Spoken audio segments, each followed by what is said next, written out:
Hello everyone, मेरा नाम तुषार भारद्वाज और ये आपका अपना favourite channel science world.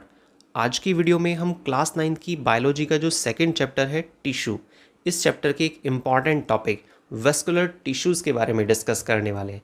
Vascular tissue क्या होते हैं, कितने प्रकार के होते हैं और क्या फंक्शन होता है वेस्कुलर टिश्यू का हमारी बॉडी में, ये सभी चीज़ें हम आज की वीडियो में क्लियर करने वाले हैं।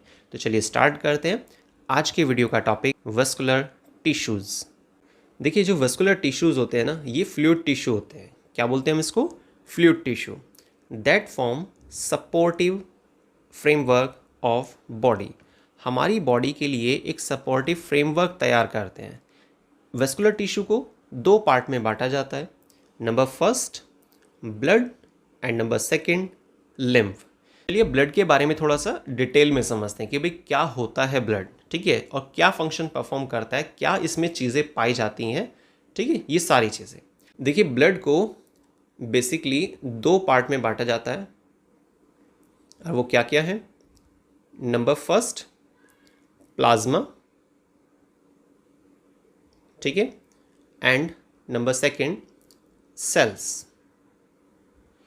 तो ब्लड को हमने दो पार्ट में बांट दिया, blood plasma and blood cells. तो देखिए, ब्लड प्लाज्मा क्या है? प्लाज्मा जो होता है, या आप ब्लड प्लाज्मा कह सकते हैं, तो इसमें 90% मिलता है वाटर एंड 10% अदर सब्सटेंसेस। अब 10% में देखिए क्या क्या चीज़ें शामिल होती हैं।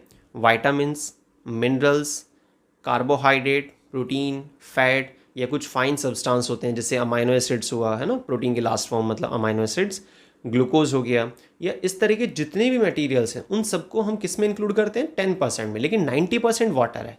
तो मैंने आपको ये नहीं बताया कि भाई ब्लड में 90% वाटर होता है। ब्लड को दो भागों में बांटा गया, ब्लड प्लाज्मा और ब्लड सेल्स। और जो ब्लड प्लाज्मा होता है उसके अंदर 90% पानी होता है और 10% अदर सब्सटेंस होते हैं, जिसमें हमने वाइटामिन्स, मिनरल्स, ये सब चीज़ों को इंक्लूड किया हुआ है। क्लियर?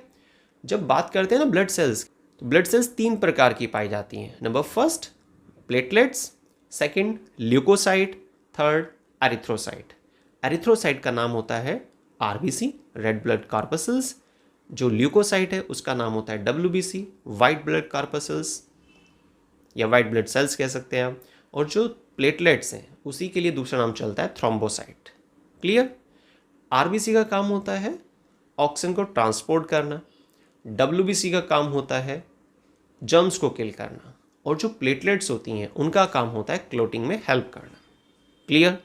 तो ब्लड हमारी बॉडी में ट्रांसपोर्ट का काम करता है। तो ब्लड का मेन फंक्शन क्या हुआ? ह्यूमन बॉडी में ट्रांसपोर्ट का काम करना, ठीक है। सभी चीज़ों को वो एक प्लेस से दूसरे प्लेस तक लेकर जाता है। एक एग्जांपल से समझते हैं। चलिए देखिए, हमने कोई भी मटेरियल का इंटेक किया, चाहे वो कार्बोहाइड्रेट हो, प्रोटीन, फैट, एक्सवाइजेड, जो भी हमने चीज़ इंटेक की, उसका डाइजेशन कंप्लीट हो गया है, ठीक है। जब कंप्लीटली डाइजेस्ट हो जाता है मटेरियल, तो हमारी स्मॉल इंटेस्टाइन में फाइन सब्सटेंस बनते हैं। जैसे आपने कार्बोहाइड्रेट लिया था तो ग्लूकोज बन जाएगा, प्रोटीन ली थी तो अमाइनो एसिड्स बन जाएंगे। लेकिन वहाँ से मतलब स्मॉल इंटेस्टाइन से मटेरियल हमारे शरीर के हर एक पार्ट्स तक कैसे पहुँचेगा? भाई हर जगह थोड़े ना फूड डाइजेशन चल रहा है, नहीं ना भाई, डाइजेस्टिव सिस्टम तो एक अलग लोकेशन पर है। तो स्मॉल इंटेस्टाइन से उस फाइन मटेरियल का या उस सिंप्लीफाइड सब्सटेंस का जो शिफ्टिंग होना है ना, अलग अलग लोकेशन तक, हर एक सेल्स तक जो मटेरियल पहुंचना है, वो कैसे पहुंचेगा? ब्लड के जरिए पहुंचेगा, ठीक है। तो ब्लड का फंक्शन होता है ट्रांसपोर्ट का। क्लियर हो गई बात? चलिए ये सारी चीज़ें याद रखिएगा, क्योंकि जब आप क्लास 10th में आ जाएंगे तब ये सभी चीज़ें बहुत काम आने वाली हैं।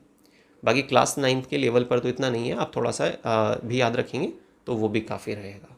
चलिए अब आगे चलते हैं, लिम्फ के बारे में समझते हैं कि भाई लिम्फ क्या होता है। देखिए, लिम्फ क्या है? एक फ्लूइड है present in the lymphatic system, is called lymph. हमारे लिम्फेटिक सिस्टम में जो फ्लूइड पाया जाता है उसको हम लिम्फ कहते हैं। क्या बोलते हैं उसको? लिम्फ कहते हैं। लिम्फ कैसा होता है? एक कलरलेस फ्लूइड है containing the specialised cells lymphocyte. इसमें कुछ स्पेशल सेल्स पाई जाती है, इसको हम क्या बोलते हैं? लिम्फोसाइट्स बोलते हैं, ठीक है। Which are responsible for the immune response. क्योंकि जब लिम्फोसाइट की बात करते हैं ना, तो यहाँ पे दो सेल का जिक्र आता है और आगे क्लासेस में आप उसको देखेंगे। अब वो दो सेल क्या है, चलिए उसको थोड़ा सा नाम याद रखिएगा आप, तो थोड़ा अच्छा रहेगा, ठीक है। क्योंकि डिटेल तो देखिए जितनी ज़्यादा पता चल जाए तो उतना अच्छा ही रहता है। लिम्फोसाइट में दो नाम आते हैं, टी सेल्स और बी सेल्स, जो हमारे इम्यून सिस्टम से जुड़ी हुई है। टी सेल और बी सेल ऐसी सेल्स हैं जिनकी बर्थ तो एक ही जगह होती है, बोन मैरो में होती है, लेकिन वहाँ से जो टी सेल है वो माइग्रेट कर जाती हैं, क्लियर। बाकी बी सेल वहीं अपनी ग्रोथ करती हैं, ठीक है। तो याद रखिएगा टी सेल और बी सेल, फिलहाल के लिए इतना याद रखना है आपको। तो लिम्फोसाइट, इसमें स्पेशल सेल होती हैं जो हमारे इम्यून सिस्टम से जुड़ी हुई हैं, responsible for the immune responses of the body. Lymph is also an important carrier for nutrient, ये हमारे न्यूट्रिएंट को भी एक जगह से दूसरी जगह शिफ्ट करने में, हार्मोन्स को शिफ्ट करने में काम आता है। इसलिए लिम्फ का फंक्शन भी क्या हुआ, ट्रांसपोर्ट, पर मेन ब्लड काम करता है ट्रांसपोर्ट का, लिम्फ सेकेंड नंबर पे आता है। Fats are absorb through the lymph in lacteals, एक पूरा पैटर्न होता है, present in the intestinal villi, जो इंटेस्टिनल विलाई में पाया जाता है। अब आप सोचेंगे भाई यहाँ पे स्टार्टिंग में नाम आ रहा था लिम्फेटिक सिस्टम, तो लिम्फेटिक सिस्टम क्या है? देखिए लिम्फेटिक सिस्टम का मतलब है एक ऐसा पूरा मैकेनिज्म जिसमें कुछ चीज़ें शामिल होती हैं। लिम्फ क्या होता है वो हमने अभी डिस्कस किया। लिम्फ वेसल्स होती हैं, लिम्फ नोड पाया जाता है, ठीक है। तो लिम्फ नोड क्या होता है और लिम्फ वेसल्स क्या है उसका मैं आपको डायग्राम बनाकर समझाता हूँ। देखिए जैसे ये डक्ट है, बीच में से स्वेलन पार्ट रहता है, फिर से स्ट्रेट हो जाती है। तो ये लिम्फ वेसल्स की स्ट्रक्चर कुछ ऐसी पाई जाती है। जहाँ पर ये बीच में आपको स्वेलन पार्ट दिख रहा है ना, ये वाला, इसको बोलते हैं नोड, NODE, ठीक है। क्या बोलते हैं इसको? Node, lymph node. यहाँ पे जर्म्स को किल किया जाता है। लिम्फ और ब्लड की कंपोजिशन लगभग सेम होती है, बस एक चीज़ का अंतर है, RBC का। लिम्फ जो लिक्विड है इसमें RBC नहीं होती, बाकी ब्लड में बाकी जितनी भी चीज़ें हैं वो सभी लिम्फ में भी पाई जाती हैं, सिर्फ RBC को छोड़कर। क्लियर हो गई बात? तो आई थिंक आपको वस्कुलर जो टिश्यू होते हैं क्या वो फंक्शन परफॉर्म करते हैं हमारी बॉडी में, ये सारी चीज़ें क्लियर हो गई होंगी, ठीक है। तो आज की वीडियो में बस इतना ही, मिलते हैं नेक्स्ट वीडियो में साइंस के एक नए टॉपिक के साथ। वीडियो को स्टार्टिंग से लास्ट तक देखने के लिए बहुत बहुत धन्यवाद। और अगर आपको वीडियो बहुत पसंद आती हैं, आपको टॉपिक अच्छे से क्लियर हो रहा है, समझ में आ रहा है, तो आप वीडियो को लाइक करना मत भूलिएगा और अपने सभी फ्रेंड्स के साथ वीडियो को शेयर कीजिए। आपने हमारे चैनल को अगर अब तक सब्सक्राइब नहीं किया है तो प्लीज़ सब्सक्राइब कीजिए, क्योंकि इस तरह का रेगुलर और क्वालिटी कंटेंट आपको साइंस वर्ड चैनल पर डेली मिलता है। तो जुड़े रहिए साइंस वर्ड चैनल से। सपोर्ट करने के लिए बहुत बहुत धन्यवाद। मिलते हैं नेक्स्ट वीडियो में।